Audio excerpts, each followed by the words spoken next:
petunjuk. Siapa petunjuknya itu?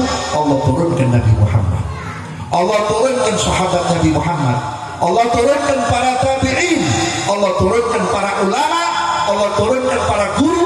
Alhamdulillah kita diberi kesempatan kenal dengan guru, sehingga itu merupakan pintu pembuka hidayah untuk kita.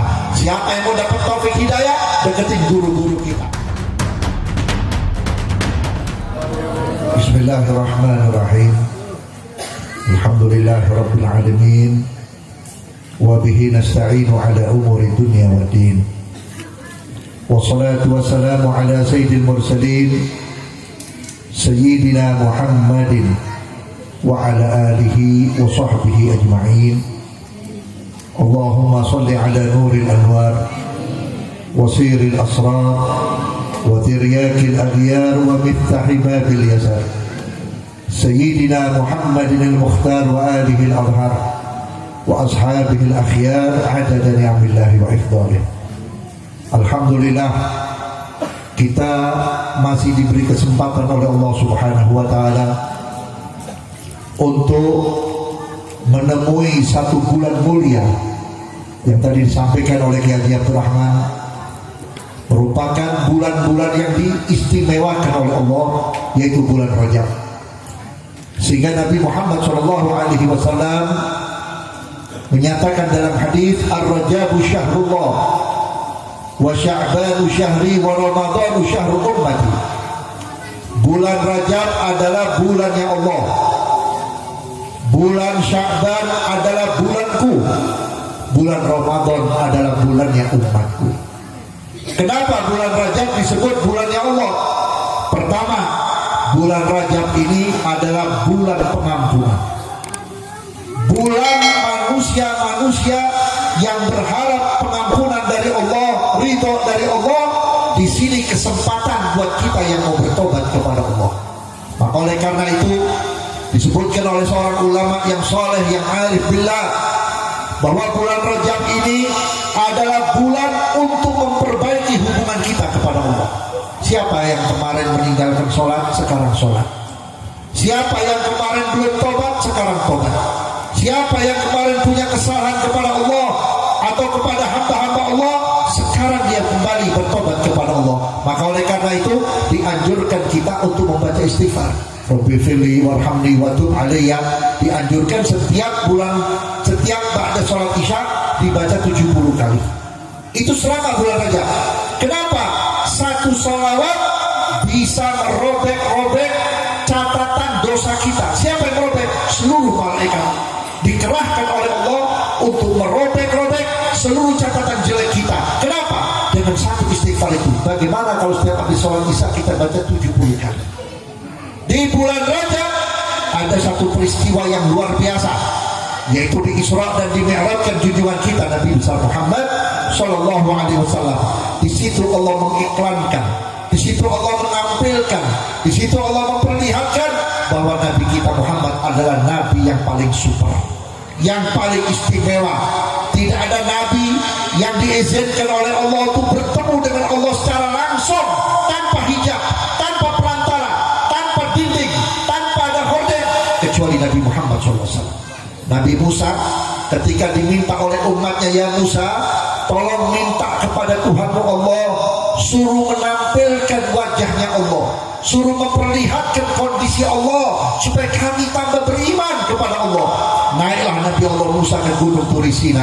Ya Allah, mohon kepadamu ya Allah, bukan kami tidak percaya, tapi ini permintaan dari pengikutku dan umatku, agar engkau memperlihatkan diri supaya umatku itu beriman kepada engkau ya Allah. Apa jawab Allah? Ya Musa, jangan pun kau melihat aku lemparkan seujung jarum daripada cahayaku. Kalau kau kuat silakan, tapi kalau kau nggak kuat, aku nggak bertanggung jawab. Subhanallah, Allah percikan cahaya Allah seujung, lebih kecil daripada ujung jarum, dilemparkan, itu Gunung Turi Sina terbelah. Nabi Musa hampir 40 tahun pingsan di mana Gunung Turi Sina, umatnya sudah nggak bertahan. Itu Nabi Musa. Artinya apa? Tidak ada nabi yang diizinkan oleh Allah untuk bertemu secara langsung kepada Allah kecuali Nabi Muhammad. Malaikat Jibril ketika mengawal Nabi Muhammad dikasih batas. Ya Jibril, sampai di sini. Jangan kau melangkah. Satu langkah kau akan terbakar. Tidak akan kuat melihat cahayaku kecuali Nabi Muhammad SAW. Makanya kita bersyukur jadi umatnya Nabi Muhammad. Menjadi umatnya Nabi yang paling super. Menjadi umatnya Nabi yang paling dicintai oleh Tuhan Allah. Mempunyai Nabi yang memiliki doa yang paling mustajab. Tanpa ada doa dan perjuangan Nabi Muhammad, Allahu a'lam apa nasib kita, saudara-saudara hadirin. Hadirin yang saya hormati, di bulan Rajab ini Nabi Muhammad di Isra dan di Mi'rajkan. Perjalanan Isra wal Mi'raj luar biasa banyak. Bahkan sering disampaikan oleh guru-guru kita ketika kita menghadiri acara Isra wal Mi'raj, di antaranya sebelum Nabi Muhammad diberangkatkan, sebelum Nabi Muhammad bertemu dengan Rabb sampai di Sidratul Muntaha, belum berjalan ke Masjidil Haram dan ke Masjidil Aqsa, Allah berikan Nabi Muhammad beberapa bekal. Apa di antaranya? Allah tambahkan kebersihan di dalam hati Nabi Muhammad. Bukan dikeluarin kotorannya, saya kurang setuju. Sebab Nabi Muhammad gak kotor hati. Nabi Muhammad tidak ada dosanya, tidak ada kesalahannya. Maka dijawab oleh Habib Ali bin Abdurrahman, Habib Ali bin Muhammad Al-Habsyi dalam kitab Maulid Simtud Durar, la yaqulu wa la yaf'alu illa ma'rufa. Nabi Muhammad SAW, Habib Ali bin Muhammad Al-Habsyi, saudara, menjawab, tidak dikeluarkan kotoran dalam dada Nabi Muhammad, walakin zaduhu tuhran ala tuhri, akan tetapi ditambahkan kesucian dalam kesucian. Ini pelajaran untuk kita. Kalau Nabi Muhammad hatinya lebih bersih daripada berlian, lebih putih daripada berlian, lebih putih daripada yang putih, tapi masih ditambahkan kesucian oleh Allah, bagaimana dengan kita umatnya yang selalu berbuat salah? Terus terang ibu-ibu, bapak-bapak, salah yang paling berat bukan di perbuatan, tapi salah yang paling berat itu ada dalam hati. Orang jahat yang kata Ustaz Abdurrahman tadi, Pak RW bekas preman, saya yakin Pak RW insya Allah belakangan jadi ustaz, insya Allah menjadi orang yang soleh, insya Allah menjadi umat Nabi Muhammad yang dicintai oleh Allah. Kenapa? Rusaknya badan bisa cepat dirubah, tapi yang jahat itu rusaknya hati, saudara-saudara. Sehingga Nabi menyatakan dalam hadis, laisa ummati man dzu hasadin wala namimatin wala kahanatin wala ana minhu. Bukan umatku orang yang punya sifat dengki, sifat hasud, sifat iri, wala namimatin, dan juga yang suka ngadu domba, menyampaikan omongan, membuka-buka aib orang. Yang ketiga, wala kahanatin, orang yang suka main dukun-dukunan. Wa ana laisa minhu, dan aku bukan umatnya, dan aku bukan sebagian dari mereka, dan aku tidak mengakui mereka sebagai umatku. Biar dia menangis nanti di akhirat minta syafaatku, jangan pun aku berikan syafaat, aku lihat wajahnya pun tidak. Naudzubillah. Makanya jauhkan hati kita daripada penyakit hati. Yang kedua, jauhkan kita dari adu domba, ya, suka nyampe-nyampein nyampe-nyampein omongan orang dan sebagainya. Yang ketiga, jangan sekali-kali main perdukunan, saudara-saudara hadirin. Hadirin yang saya hormati, maka oleh karena itulah pelajaran untuk kita bagaimana supaya hati kita bersih. Alhamdulillah, di dalam majlis dakwah Al-Adin ini ada pembacaan Rotib Al-Idrus.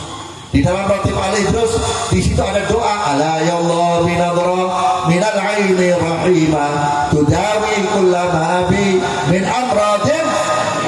Ya Allah yang maha melihat, tolong lihat aku ya Allah, pandanglah aku dengan rahmatmu ya Allah, dan obati penyakit yang ada dalam jiwaku, penyakit yang sangat kronis. Apa penyakit yang disebut kronis? Penyakit yang disebut paling bahaya. Yang pertama, asyirku billah, menyekutukan Allah. Yang kedua, al-kibir, orang yang sombong, yang merasa dia lebih daripada yang lainnya. Yang ketiga, al-hasad, dengki. Yang keempat, al-ujub, riya atau pamrih atau sombong dan yang sebagainya. Maka oleh karena itulah inti daripada Isra wal Mi'raj Nabi Muhammad SAW, satu, bersihkan hati kita. Tidak ada di dalam hati kita kecuali Allah dan Nabi Muhammad. Kalau ada di antara manusia yang merasa sombong dengan cakepnya, siapa yang menciptakan kita? Siapa yang memberi kelebihan kita? Kalau ada di antara kita sebagai manusia memiliki kesombongan karena ilmu dari mana? Harta dari mana? Jabatan dari mana? Kita bisa bergerak semua karena Allah. Sehingga Nabi mengatakan apa? Kalau bukan bantuan Allah, umatku tidak akan bisa sujud kepada Allah. Alhamdulillah kita digerakkan hati kita mau sholat, digerakkan hati kita mau ke masjid, digerakkan hati kita mau ngaji, digerakkan hati kita mau zikir. Dan yang paling penting saya ingatkan, harus banyak husnudzon kepada Allah, sangka baik kepada Allah. Jangan merasa kecil hati. Ya Allah Beb, dosa saya banyak Beb, kesalahan saya banyak Beb. Orang yang paling besar dosanya itu Sayyidina Umar. Sayyidina Umar Ibn Khattab sebelum masuk Islam, dia berkata dosaku itu paling besar. Di antaranya apa? Adik kandungnya seorang wanita yang masuk Islam, yang jadi mu'alaf, yang jadi muslimah, baru bisa ngaji Quran. Waktu itu dia baca surat Toha, baru dia baca Quran surat Toha, ditabok, ditempeleng, digampar oleh Sayyidina Umar. Itu sampai pipinya robek. Tangan Sayyidina Umar, jempolnya aja segede pisang mas. Bagaimana telunjuk? Ditempeleng sampai Sayyidina Umar dapat hidayah. Alhamdulillah masuk Islam. Begitu masuk Islam, dia taubat dari segala macam perbuatan yang keji, dia kembali kepada Allah, mati dan hidup untuk Rasulullah. Apa kata Nabi Muhammad? Ya Umar, dulu kalau kamu lewat bau setan, tapi sekarang kalau kamu lewat, keringatmu membuat setan kabur dari tempatnya karena takut dengan engkau. Itulah contoh buat kita. Jadi kita jangan kecil hati. Walaupun kita dulu preman, walaupun dulu kita perempuan gak bener, walaupun kita pemuda jalanan, tapi kalau sudah turun hidayah dari Allah, kalian akan berubah menjadi orang yang baik. Saudara-saudara, Allah Ta'ala sudah berseru. Allah Ta'ala sudah berseru di dalam hadis qudsi, ya ibadi kullukum dhalun, hai hambaku, sesungguhnya kalian itu adalah sesat. Mintalah petunjuk kepadaku, niscaya aku berikan petunjuk. Siapa petunjuknya itu? Allah turunkan Nabi Muhammad, Allah turunkan sahabat Nabi Muhammad, Allah turunkan para tabi'in, Allah turunkan para ulama, Allah turunkan para guru. Alhamdulillah kita diberi kesempatan kenal dengan guru, sehingga itu merupakan pintu pembuka hidayah untuk kita. Siapa yang mau dapat taufik hidayah? Deketin guru-guru kita, guru-guru yang mengajarkan kita supaya kita cinta kepada Allah, cinta kepada Rasulullah, berakhlak baik, berbudi pekerti yang baik, beradab kepada siapapun, tidak merasa diri lebih baik daripada yang lainnya. Ini adalah guru-guru yang istiqomah. Mudah-mudahan guru kita Ustaz Samsul, guru-guru kita sebagai pimpinan Majelis Dakwah Al-Adil Ustaz Muhammad, Ustaz Hendi, dan guru-guru kita yang lain, Habib Thohir Segaf, Ustaz Irwansyah, dan Ustaz Agus, dan Ustaz Kiai Haji Abdul Rahman, menjadi guru-guru yang menjadi qudwah, menjadi tuntunan yang menuntun kita sampai kepada Nabi Muhammad Sallallahu Alaihi Wasallam. Alhamdulillah, saya ucapkan terima kasih atas kehadiran Bapak Sekcam, Bapak RW, Bapak RT, dan para tokoh-tokoh, begitu pula para kiai, para ulama, para tokoh Majelis Ulama. Alhamdulillah, terima kasih. Saya selaku pendiri Majelis Dakwah Al-Adni mengucapkan terima kasih atas kehadirannya di dalam pengajian bulanan ini. Mudah-mudahan bapak-bapak yang hadir diangkat derajatnya oleh Allah. Saya doakan Bapak Sekcam insya Allah gak lama lagi jadi camat, insya Allah. Insya Allah gak lama lagi jadi camat. Dan guru-guru kita dipanjangkan umur. Ustaz Samsul diberi kepercayaan oleh Allah untuk mengemban para umat dan masyarakat. Minggu yang lalu saya hadir ke pengajian Ustaz Samsul. Saya ingatkan kepada ibu-ibu yang hadir, Bu, berterima kasihlah kepada Ustaz Samsul. Alhamdulillah anak kita nggak pakai di pesantrenin, anak kita nggak pakai dibiayain keluar uang untuk ke pesantren jauh-jauh. Alhamdulillah anak kita udah bisa baca maulid, bisa baca ratib, bisa kenal Rasulullah, berubah akhlaknya menjadi baik. Yang tadinya melengos lihat orang tua, sekarang cium tangan, sekarang hormat kepada tetangga. Ini adalah daripada bimbingan Ustaz Samsul. Mudah-mudahan Ustaz Samsul juga dipanjangkan umur, dan mudah-mudahan majlis-majlisnya menjadi berkah, mudah-mudahan dakwah-dakwahnya diterima, dan mudah-mudahan dakwahnya juga diterima oleh Nabi Muhammad. Saya katakan saudara, selain wajib, selain sunnah, amalan yang paling dicintai oleh Nabi Muhammad adalah dakwah. Maka antum yang hadir di Majelis Dakwah Al-Adni tidak hanya jadi kenek, tapi satu saat antum jadi supir. Maknanya apa? Antum sendiri juga punya majelis taklim. Majelis gak usah gede-gede, majelis gak usah banyaknya, yang penting hasilnya. Ada majelis jumlahnya ribuan, ini itu ketimpringannya itu rebana satu truk bumpak, tapi tidak menghasilkan bagaimana cara mendidik generasi kita menjadi generasi yang militan Ahlus Sunnah wal Jamaahnya, militan keyakinannya, militan kecintaannya kepada Nabi Muhammad sallallahu alaihi wasallam.